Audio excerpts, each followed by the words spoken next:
Tout a commencé dans un petit village reculé, où naître fille était encore, pour certains, une malédiction. Aïssatou est née un soir de pluie. Sa mère, épuisée par 6 grossesses précédentes, a à peine posé les yeux sur elle. Son père, frustré de ne pas avoir un autre garçon, l'a immédiatement rejetée. Dès ses premières heures, la vie d'Aïssatou semblait déjà écrite, elle ne compterait pas. L'enfance d'Aïssatou était marquée par l'absence de tendresse. Très tôt, elle a compris qu'elle ne recevrait ni câlin ni sourire. Dans sa maison, l'amour semblait réservé à ses frères. Eux avaient le droit de jouer, de rire, de manger les meilleurs morceaux du repas. Aïssatou, elle, recevait les restes, souvent froids, parfois juste assez pour ne pas avoir faim. À 7 ans, elle portait déjà des responsabilités d'adulte. Avant que le soleil ne se lève, elle se levait pour aller chercher de l'eau au puits, balayer la cour, laver les vêtements, et s'occuper de ses frères et sœurs plus jeunes. La maison était petite, faite de briques de terre, avec un toit qui fuyait quand il pleuvait. Aïssatou dormait sur une natte fine, souvent réveillée par le froid ou les bruits des animaux dehors. Sa mère, débordée, ne lui parlait que pour donner des ordres, « Va plus vite, ne traîne pas ». Son père, lui, ne la regardait presque jamais. Quand il le faisait, c'était pour lui reprocher d'être là, d'être une fille. « Tu coûtes trop cher », disait-il parfois, comme si elle était un poids. À l'école du village, Aïssatou voyait un autre monde. Les autres enfants riaient, partageaient des histoires. Elle restait en retrait, consciente de ses vêtements rapiécés et de ses pieds nus. Elle n'avait pas de cartable, pas de stylo. Elle empruntait des bouts de papier et écrivait avec des crayons cassés. Pourtant, elle écoutait chaque mot du maître, buvant ses leçons comme une source d'eau fraîche. L'école était son refuge, même si elle n'y était pas toujours la bienvenue. Ses frères, plus âgés, la traitaient comme une servante. « Passe-moi l'eau, nettoie ça », disait-il sans un merci. Si elle se plaignait, il riait ou la bousculait. Aïssatou apprenait à se taire, à ravaler ses larmes. Elle comprenait que montrer sa douleur ne ferait que l'affaiblir. Mais dans son cœur, une petite flamme brûlait. Chaque corvée, chaque humiliation renforçait sa volonté de ne pas rester dans cette vie. Elle ne savait pas encore comment, mais elle sentait qu'il y avait autre chose, quelque part, pour elle. Cette enfance sans chaleur forgeait son courage, un courage qu'elle découvrirait plus tard, mais qui grandissait déjà en silence. Les journées d'Aïssatou étaient un enchaînement d'humiliations. Rien de ce qu'elle faisait n'était jamais assez bien.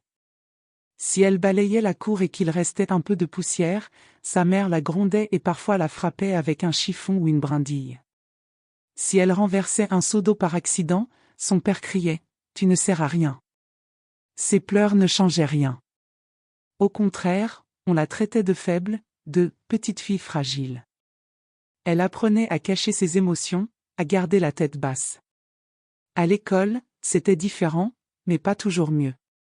Sa famille refusait de lui acheter des cahiers ou des stylos, disant que c'était du gaspillage pour une fille. Aïssatou empruntait des bouts de papier aux camarades, parfois en échange de corvées comme nettoyer leurs affaires. Elle recopiait les leçons à la main, tard le soir, à la lueur d'une lampe à pétrole. Quand elle n'avait rien pour écrire, elle mémorisait tout, répétant les mots dans sa tête jusqu'à ce qu'ils s'impriment. Ses efforts étaient immenses, mais personne ne les voyait. Quand elle ramenait de bonnes notes, elle espérait un mot gentil, un regard fier. Mais rien. Sa mère haussait les épaules, son père l'ignorait. Ses frères, eux, se moquaient. « Tu crois que l'école va changer ta vie ? Tu seras mariée avant d'avoir fini. » Leur rire lui faisait mal, mais elle ne répondait pas. Elle serrait les poings et continuait. À l'école, certains camarades se joignaient aux moqueries, la traitant de « mendiante » à cause de ses vêtements usés. Elle se sentait seule, mais elle refusait d'abandonner. Les humiliations forgeaient son caractère. Chaque insulte, chaque coup, chaque regard méprisant était comme une pierre qu'on ajoutait à un mur autour de son cœur. Mais ce mur ne la brisait pas, il la rendait plus forte. Elle apprenait à se débrouiller seule, à trouver des solutions. Quand elle n'avait pas de crayon, elle utilisait un bout de charbon. Quand elle n'avait pas de livre, elle écoutait encore plus attentivement. Aïssatou transformait la douleur en détermination. Elle ne savait pas encore où cela la mènerait, mais elle savait une chose, elle ne voulait pas devenir comme ceux qui la rabaissaient. Elle voulait prouver, à elle-même d'abord, qu'elle valait plus que leurs mots cruels. À 13 ans, Aïssatou vivait toujours dans l'ombre, mais un événement allait tout changer. Son professeur de français, M. Diallo, remarqua quelque chose d'exceptionnel. Chaque jour, elle recopiait des pages entières de leçons à la main, avec une écriture soignée, presque parfaite. Elle n'avait pas de cahier, pas de livre, mais ses notes étaient impeccables, comme un trésor qu'elle protégeait. Intrigué, il l'appela un jour après le cours. « Pourquoi fais-tu tout ça ?» demanda-t-il, en pointant ses feuilles usées. Aïssatou baissa les yeux, hésitante, puis murmura « Parce que c'est ma seule chance de ne pas devenir comme eux. » Ces mots frappèrent M. Diallo. Il vit en elle une détermination rare, une flamme que rien n'avait éteinte, malgré les épreuves. Il décida de l'aider. Il commença par lui offrir ses vieux livres de classe, des stylos usagés, et même un cahier neuf. Pour Aïssatou, c'était un trésor inestimable. Mais plus que des objets, M. Diallo lui donna quelque chose de précieux, de l'espoir. Pour la première fois, quelqu'un croyait en elle. Il lui répétait « Tu es capable de grandes choses, Aïssatou. Ne laisse personne te dire le contraire. » Ce moment fut un déclic. Aïssatou comprit que l'école n'était pas juste un refuge, mais une porte vers un autre avenir. Elle se mit à travailler encore plus dur. Elle lisait tout ce qu'elle pouvait, même les pages abîmées des livres qu'on lui donnait. Elle posait des questions en classe, même si certains riaient. Elle apprenait à ignorer les moqueries, à se concentrer sur son but. Chaque mot qu'elle écrivait, chaque leçon qu'elle mémorisait était un pas de plus vers sa liberté. Ce soutien changea tout. M. Diallo ne se contentait pas de lui donner des outils, il lui apprenait à croire en sa valeur. Il lui racontait des histoires de femmes qui avaient réussi malgré tout, comme des modèles à suivre. Aïssatou buvait ses paroles. Elle se voyait différemment, elle n'était plus la fille rejetée, mais une jeune fille capable de tracer son propre chemin. Ce déclic n'était pas seulement dans sa tête, mais dans son cœur. Elle savait maintenant qu'elle ne se battrait pas seulement pour survivre, mais pour vivre, vraiment. Avec l'aide de son professeur, elle commençait à rêver d'un avenir où elle ne serait plus invisible. À 14 ans, Aïssatou brillait à l'école, mais cela ne plaisait pas à tout le monde. Quand son père découvrit qu'elle voulait continuer ses études après l'école primaire, il entra dans une colère noire.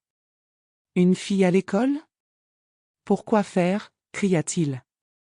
Pour lui, son destin était clair, grandir, aider à la maison, puis se marier. L'éducation, c'était pour les garçons. Il interdit à Aïssatou de retourner en classe. Sa mère, silencieuse, ne le contredit pas. Ses frères riaient, « Tu veux jouer à l'intelligente ? Tu vas voir. » Aïssatou sentit son monde s'effondrer. L'école était son seul espoir, sa porte de sortie. Mais elle refusa de se soumettre.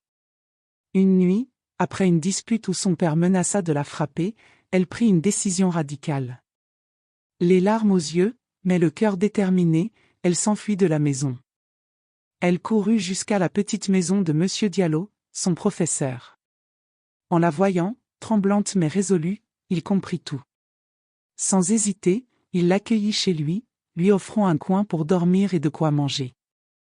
M. Diallo ne s'arrêta pas là. Il savait qu'Aïssatou avait du potentiel. Il l'inscrivit à un concours d'excellence pour les élèves brillants, organisé dans la région. Il passa des soirées à l'aider à réviser, à perfectionner son français, ses mathématiques, et même à répondre avec assurance aux questions orales. Tout cela se faisait en secret, car si sa famille l'apprenait, elle risquait d'être ramenée de force au village. Aïssatou travaillait avec acharnement, consciente que ce concours était une chance unique. Malgré la peur et la fatigue, elle ne baissa jamais les bras. Chaque page qu'elle tournait, chaque calcul qu'elle résolvait était un acte de rébellion contre ceux qui voulaient l'enfermer dans un rôle qu'elle refusait. M. Diallo lui répétait tu n'as pas besoin de leur permission pour devenir qui tu veux. Ces mots la portaient. Elle voyait dans ce concours une lumière au bout d'un tunnel sombre. Elle n'était plus la petite fille qui baissait les yeux, elle était devenue une jeune fille prête à se battre pour son avenir. Même si sa famille voulait l'arrêter, Aïssatou avançait, portée par sa détermination et le soutien d'un homme qui croyait en elle plus qu'elle n'osait y croire elle-même. À 17 ans, Aïssatou reçut une nouvelle qui changea sa vie, elle avait décroché une bourse pour étudier à l'université de Dakar. C'était le fruit de ses efforts acharnés et du soutien de Monsieur Diallo. Mais ce départ n'était pas simple. Le jour où elle quitta le village, elle n'avait qu'un sac plastique pour bagages, contenant quelques vêtements usés et ses précieux cahiers. Personne de sa famille ne vint lui dire au revoir. Sa mère resta silencieuse, son père l'ignora, et ses frères ricanèrent, « Tu vas échouer et revenir mendier ». Leurs mots étaient durs, mais Aïssatou ne les écoutait plus. Elle partait avec quelque chose de plus fort, une soif de réussir et une dignité qu'ils ne pouvaient pas lui enlever. Le voyage jusqu'à Dakar fut long et épuisant. Dans le bus brinque-ballant, elle regardait par la fenêtre, laissant derrière elle le village où elle n'avait connu que rejet. Elle ne savait pas à quoi ressemblerait la ville, mais elle n'avait pas peur. Chaque kilomètre qui l'éloignait de sa famille la rapprochait de sa liberté. À Dakar, tout était nouveau, les immeubles, les rues bruyantes, les gens pressés. Elle se sentait petite, mais déterminée. À l'université, elle découvrit un monde différent. Les autres étudiants avaient des sacs neufs, des téléphones, des vêtements à la mode.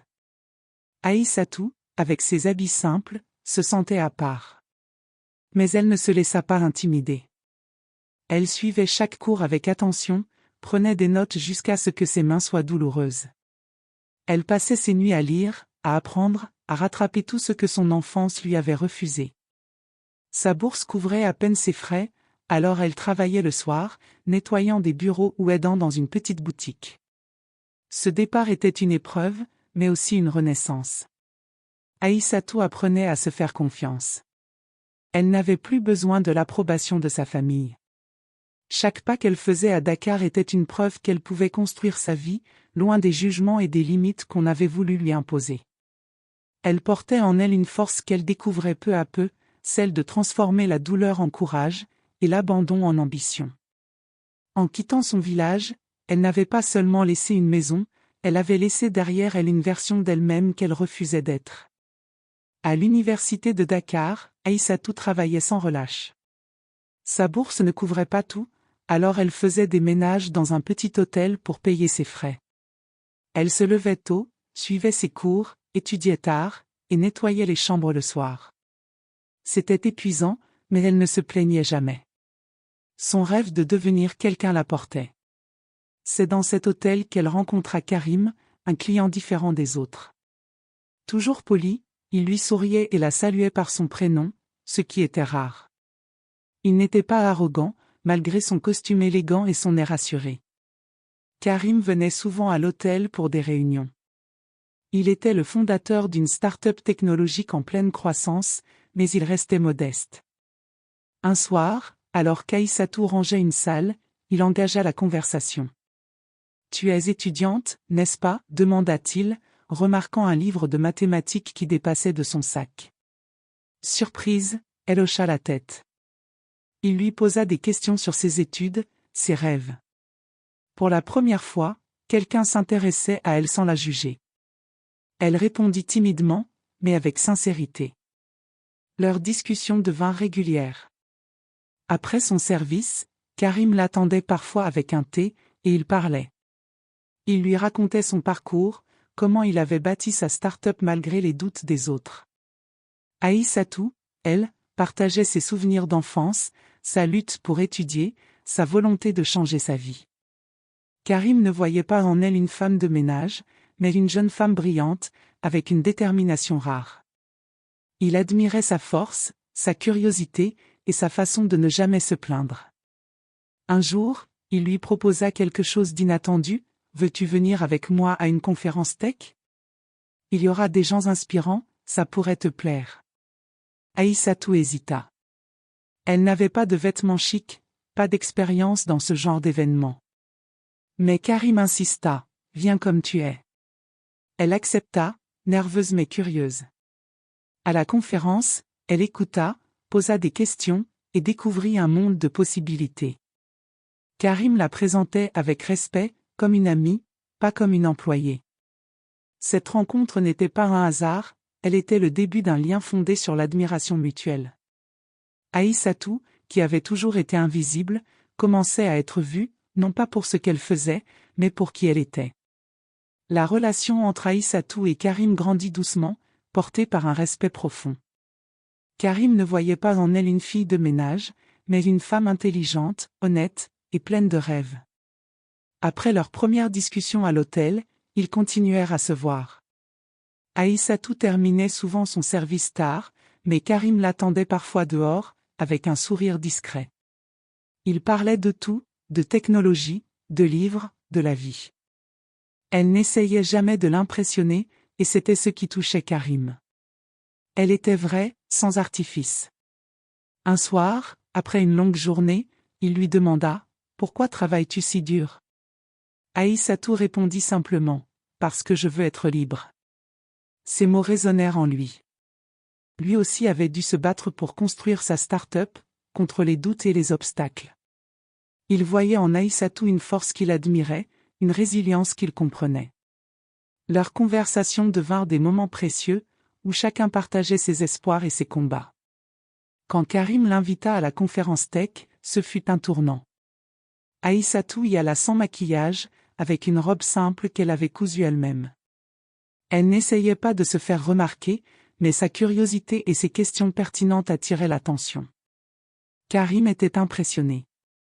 Il ne la présentait pas comme une étudiante ou une employée, mais comme une amie, une égale. Ce jour-là, il réalisa qu'il tombait amoureux. Pas de son apparence, mais de son esprit, de sa sincérité, de sa façon de transformer chaque épreuve en force. Leur relation n'était pas basée sur des cadeaux ou des promesses grandioses. Karim ne cherchait pas à « sauver » Aïssatou, il voulait marcher à ses côtés. Il l'encourageait à poursuivre ses études, lui prêtait des livres sur la programmation, l'écoutait quand elle doutait. Aïssatou, de son côté, admirait son humilité et sa passion. Elle n'avait jamais connu quelqu'un qui la regardait sans juger son passé ou sa situation. Avec lui, elle se sentait valorisée, non pas pour ce qu'elle pourrait devenir, mais pour ce qu'elle était déjà. Cette relation, fondée sur le respect et l'écoute, devint une force pour Aïssatou. Elle apprenait à s'ouvrir, à faire confiance. Avec Karim, elle découvrait qu'aimer, c'était être vu et accepté, sans condition. Ensemble, ils construisaient quelque chose de rare, une histoire où chacun rendait l'autre meilleur, simplement en croyant l'un en l'autre. Des années plus tard, Aïssatou avait transformé sa vie. Elle avait terminé ses études universitaires avec brio, devenant une femme éduquée et confiante. Avec Karim, elle s'était mariée, non pas dans le luxe, mais dans une cérémonie simple, entourée de ceux qui croyaient en eux. Ensemble, ils fondèrent une organisation pour aider les jeunes filles de milieux défavorisés à accéder à l'éducation. Aïssatou voulait offrir à d'autres ce qu'elle avait reçu, une chance de rêver. Un jour, elle décida de retourner dans son village natal. Une voiture de luxe s'arrêta devant la maison familiale, sous les regards curieux des voisins. Aïssatou descendit, élégante dans une robe sobre mais soignée, accompagnée de Karim. Sa famille, réunie dans la cour, resta bouche bée. Son père, ses frères, sa mère tous semblaient ne pas la reconnaître. Ils s'attendaient à la voir brisée, revenus supplier leur pardon. Mais elle était là, debout, fière, une femme accomplie. Elle les regarda calmement. Pas de colère, pas de reproche. Puis, elle parla, d'une voix douce mais ferme, « Je ne suis pas revenue pour vous humilier. Je suis venue vous pardonner. Sans vos coups, sans votre rejet, je n'aurais jamais appris à me relever. » Ces mots les laissèrent sans voix. Son père baissa les yeux, ses frères se turent. Il voyait maintenant ce qu'il n'avait jamais voulu voir, Aïssatou n'était plus la petite fille invisible. Elle était une force, une inspiration. Cette revanche n'était pas faite de haine ou de vantardise. Aïssatou ne cherchait pas à prouver qu'elle valait mieux qu'eux. Elle voulait montrer qu'elle avait transformé sa douleur en quelque chose de beau. Avec sa fondation, elle finançait des écoles, distribuait des livres, offrait des bourses. Elle donnait à d'autres filles l'espoir qu'elle avait dû trouver seule. Son village, autrefois un lieu de souffrance, devint un symbole de son triomphe. En rentrant à Dakar, Aïssatou se sentait légère. Elle n'avait pas besoin de la reconnaissance de sa famille. Elle avait construit sa propre famille, son propre monde, avec Karim et ceux qui partageaient ses valeurs. Sa revanche était douce, car elle venait du cœur. Elle prouvait que la vraie victoire n'est pas de détruire ceux qui nous ont fait mal, mais de construire une vie qui leur montre qu'ils avaient tort, tout en leur offrant le pardon. L'histoire d'Aïssatou est bien plus qu'un parcours personnel, c'est une leçon universelle. Elle n'a jamais cherché à se venger par la haine ou à répondre aux humiliations par la colère. Au lieu de cela, elle a transformé chaque épreuve en une marche vers la liberté. Elle est devenue tout ce qu'on lui avait interdit d'être, éduquée, indépendante, aimée et respectée. Sa vie prouve une vérité simple mais puissante, ce n'est pas d'où l'on vient qui détermine notre valeur, mais ce que l'on fait de nos blessures. Aïssatou aurait pu se résigner, accepter le rôle qu'on voulait lui imposer. Mais elle a choisi de se battre, d'abord pour elle-même, puis pour les autres. Sa fondation, créée avec Karim, a changé la vie de milliers de filles. Elle leur donne des cahiers, des stylos, des bourses, mais surtout, elle leur montre qu'elles peuvent rêver. Dans les villages où les filles sont encore vues comme des fardeaux, Aïssatou envoie un message clair: chaque enfant, fille ou garçon, mérite une chance de briller. Sa force venait de sa capacité à pardonner. En revenant dans son village, elle n'a pas cherché à humilier sa famille. Elle leur a offert le pardon, non pas parce qu'ils le méritaient, mais parce qu'elle refusait de porter le poids de la rancune. Ce choix l'a libérée. Il lui a permis de construire une vie pleine de sens, entourée de gens qui l'aiment pour ce qu'elle est. Avec Karim, elle a trouvé un partenaire qui la respecte, un amour bâti sur l'égalité et la confiance. Aujourd'hui, Aïssatou inspire des milliers de jeunes filles. Elle parle dans des écoles, des conférences, racontant son histoire sans honte.